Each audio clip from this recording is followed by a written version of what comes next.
കറിവേപ്പില ചിഹ്നത്തിൽ നിലമ്പൂർ ഉപതെരഞ്ഞെടുപ്പിൽ PV അൻവറിന് മത്സരിക്കാവുന്നതാണ്. കാരണം കേരളത്തിൻ്റെ മുഖ്യമന്ത്രി പിണറായി വിജയനും ഔദ്യോഗികമായി അൻവറിൻ്റെ പേര് നേരിട്ട് പറഞ്ഞില്ലെങ്കിലും അൻവർ ഒരു കറിവേപ്പിലയായല്ലോ എന്ന് കൃത്യമായി ചൂണ്ടിക്കാണിച്ചിരിക്കുന്നു. കഴിഞ്ഞ കുറേ മാസങ്ങളായി കേരളത്തിലെ ഓൺലൈൻ മാധ്യമങ്ങൾ, സമൂഹ മാധ്യമങ്ങൾ, രാഷ്ട്രീയ നിരീക്ഷകർ എല്ലാവരും കൃത്യമായി പറഞ്ഞുകൊണ്ടിരിക്കുന്ന കാര്യമാണ് PV അൻവർ കേരള രാഷ്ട്രീയത്തിൽ ഒരു കറിവേപ്പിലയായി സ്വയം മാറിയിരിക്കുന്നു. അതിൻ്റെ ഏറ്റവും ഒടുവിലത്തെ ഉദാഹരണമാണ് കാല് പിടിക്കുമ്പോൾ മുഖത്ത് ചവിട്ടുന്നു എന്ന് കഴിഞ്ഞ ദിവസം നമ്മൾ പറഞ്ഞതുപോലെ അൻവർ തന്നെ വാർത്താ സമ്മേളനത്തിൽ സ്വയം വിലപിച്ചത്. ആ ഒരു ഹൃദയവിലാപത്തിൻ്റെ തുടർച്ചയാണ് മുഖ്യമന്ത്രി പിണറായി വിജയൻ വാർത്താ സമ്മേളനത്തിൽ പറഞ്ഞത്. ആ ആൾ ഒരു കറിവേപ്പിലയായി അവിടെയും മാറിയിരിക്കുന്നു. എവിടെയെന്ന് ചോദിച്ചാൽ 2 തവണ LDF സ്വതന്ത്രനായി LDF പ്രവർത്തകർ അധ്വാനിച്ച് ജയിപ്പിച്ച PV അൻവർ ആരാലും വേണ്ടാത്ത, എടുക്കപ്പെടാത്ത ഒരു രാഷ്ട്രീയ നാണയമായി ഇപ്പോൾ മാറിയിരിക്കുന്നു. കാൽ കാശിന് വിലയില്ല, അല്ലെങ്കിൽ കാശിന് 4 എന്നൊക്കെ മലയാളികൾ പറയുന്ന രീതിയിലുള്ള ഒരു എടുക്കാ നാണയമായി PV അൻവർ മാറിയിരിക്കുന്നു. അൻവർ ഇപ്പോൾ ഒടുവിൽ പറയുന്നത് UDFൻ്റെ തീരുമാനം വരെ കാത്തിരിക്കുമെന്നാണ്. UDF പക്ഷേ അവരുടെ തീരുമാനം കൃത്യമായി നേരത്തെ പറഞ്ഞു കഴിഞ്ഞു. ഇന്നലെ പ്രതിപക്ഷ നേതാവ് VD സതീശനും സംശയരഹിതമായി പറഞ്ഞത് നാളെ, അതായത് വെള്ളിയാഴ്ച ഒറ്റക്കെട്ടായി UDF തീരുമാനമെടുക്കും എന്നാണ്. ഏത് തീരുമാനമാണ്? അൻവർ പറയുന്നിടത്തേക്ക് UDFോ കോൺഗ്രസോ ഇല്ല.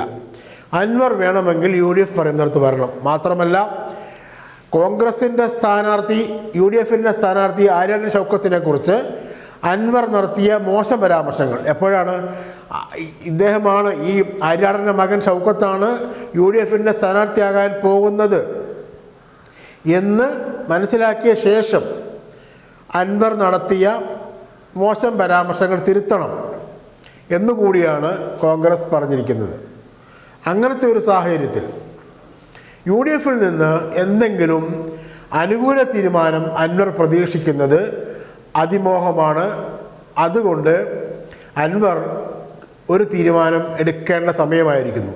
പക്ഷേ അൻവറിന് പ്രോപ്പറായി ആ ഒരു രാഷ്ട്രീയ തീരുമാനം എടുക്കാനുള്ള ശേഷിയില്ല, രാഷ്ട്രീയമായ ധൈര്യമില്ല.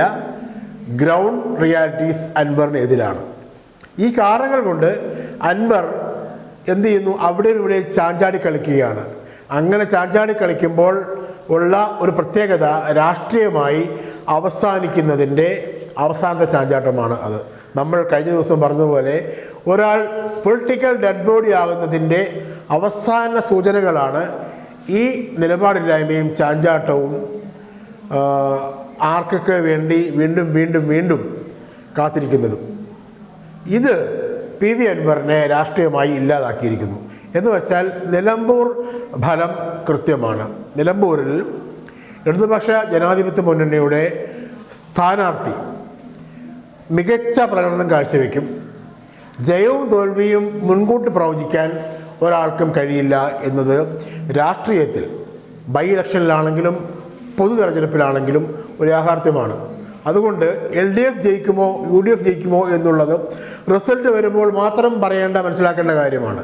പക്ഷേ LDF നിലമ്പൂരിൽ അൻവറിൻ്റെ അസാന്നിധ്യത്തിൽ 2 തവണ ജയിച്ച LDF ജയിപ്പിച്ച അൻവറിൻ്റെ അസാന്നിധ്യത്തിൽ അൻവർ മാറി നിൽക്കുമ്പോൾ LDF അവിടെ ഗംഭീരമായ പ്രകടനം കാഴ്ചവെക്കാൻ പോവുകയാണ്. അതിൻ്റെ തുടക്കമാണ്, പ്രഖ്യാപനമാണ് മറ്റന്നാൾ ഞായറാഴ്ച മുഖ്യമന്ത്രി പിണറായി വിജയൻ പങ്കെടുക്കുന്ന നിലമ്പൂർ ചൈന മൈതാനത്തെ ഇലക്ഷൻ കൺവെൻഷൻ ഉദ്ഘാടനം. അതോടുകൂടി നിലമ്പൂരിൽ ഉണ്ടാകാൻ പോകുന്ന രാഷ്ട്രീയമായ മുന്നേറ്റത്തിൻ്റെ ഒരാവേശം മലപ്പുറം ജില്ലയിൽ ആകെ കഴിഞ്ഞ ദിവസങ്ങളിൽ പര്യടനം നടത്തിയ മാധ്യമപ്രവർത്തകർ പലരും സൂചിപ്പിക്കുകയുണ്ടായി. നിലമ്പൂരിൽ പ്രത്യേകിച്ചു. അതായത് 2 തവണ, വീണ്ടും ആവർത്തിച്ച് പറയേണ്ടി വരുന്നു, 2 തവണ LDF പ്രവർത്തകർ കഠിനാധ്വാനം ജയിപ്പിച്ച സ്വതന്ത്ര സ്ഥാനാർത്ഥി പുറംകാൽ കൊണ്ട് തൊഴിച്ച് നന്ദികേട് കാണിച്ച് രാഷ്ട്രീയമായ വലിയ രീതിയിലുള്ള ചതി കാണിച്ചുകൊണ്ട് അടിസ്ഥാനരഹിതമായ ആരോപണങ്ങൾ ഉന്നയിച്ചുകൊണ്ട് രാഷ്ട്രീയമായ ചതി വഞ്ചന കാണിച്ചുകൊണ്ട് പുറത്തു പോയപ്പോൾ LDFിലുണ്ടായ തിരിച്ചടി എന്ന ആളുകൾ, മാധ്യമങ്ങൾ, ഒരു വിഭാഗം മാധ്യമങ്ങൾ, സമൂഹ മാധ്യമങ്ങളും വിശേഷിപ്പിച്ച ആ സാഹചര്യം പൂർണ്ണമായും മാഞ്ഞു പോയിരിക്കുന്നു. പകരം നിലമ്പൂരിലെ ഇടതുപക്ഷ മുന്നണി പ്രവർത്തകർക്കിടയിൽ ആത്മവിശ്വാസവും ജയിക്കാമെന്ന പ്രതീക്ഷയും ശക്തമായി കൈവന്നിരിക്കുന്നു. അതിൻ്റെ തുടക്കമാണ് മറ്റന്നാൾ ഞായറാഴ്ച മുഖ്യമന്ത്രിയുടെ നേതൃത്വത്തിൽ നിലമ്പൂരിൽ തുടക്കമിടാൻ പോകുന്നത്. അതിൻ്റെ തുടക്കമാണ് സംഭവിക്കാൻ പോകുന്നത്. സ്ഥാനാർത്ഥി ആര് എന്ന് നമ്മൾ ഈ സംസാരിക്കുന്ന വെള്ളിയാഴ്ച വൈകുന്നേരം ആകുമ്പോഴേക്കും അറിയാൻ കഴിയും. പിന്നെ നിലമ്പൂരിൽ പടയോട്ടമാണ്.